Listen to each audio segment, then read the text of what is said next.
Hello, I'm Catherine, and I'm going to talk to you today about needle felting. And the first thing I'm going to talk about are the types of fleeces and tools that you need to get started.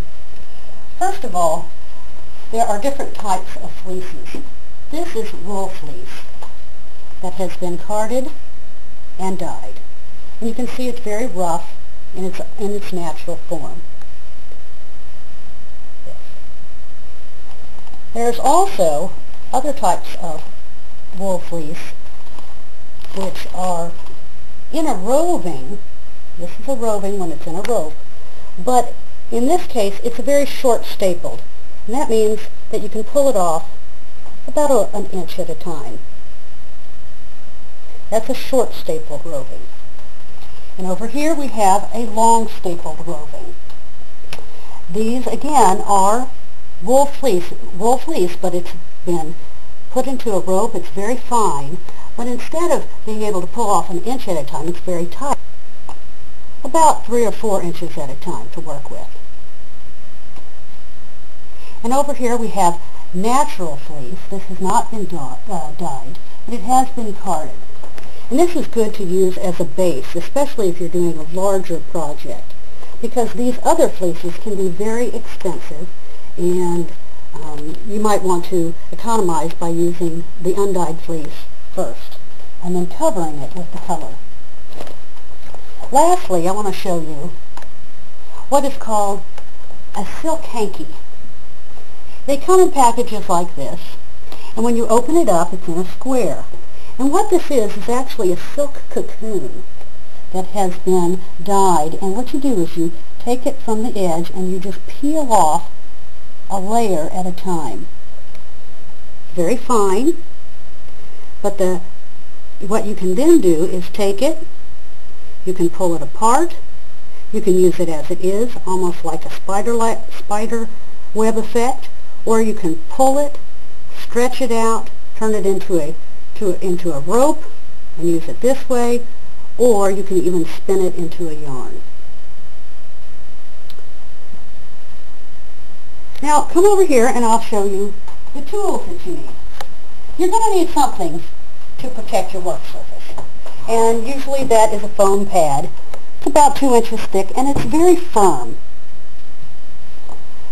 Another type of pad is called a bristle pad, and you can use this when you want to lay your fabric over the pad, and when you punch up and down, your fabric is not going to get stuck in the brushes. If you put the fabric over the foam and you punch up and down, your fabric actually will become felted to the foam pad. Some people don't like that. This is also excellent when you're doing 3D projects. A felting needle is really all you need. The one I have right here, these are just regular felting needles.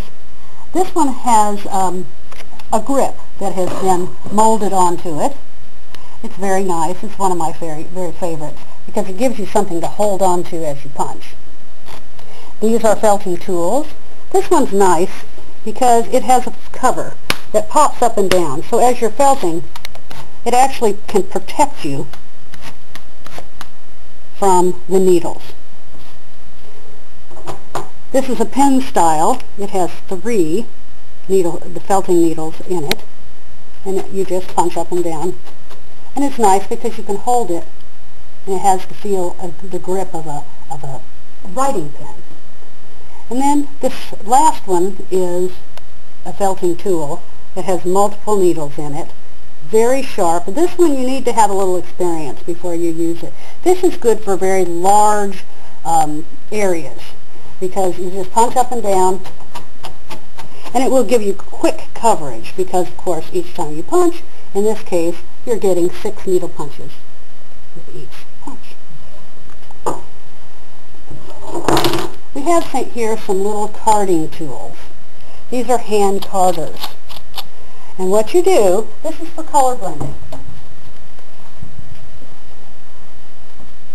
What you do is you take 2 fleeces, put one on each of them like this, and you rub them against each other. You actually just comb it.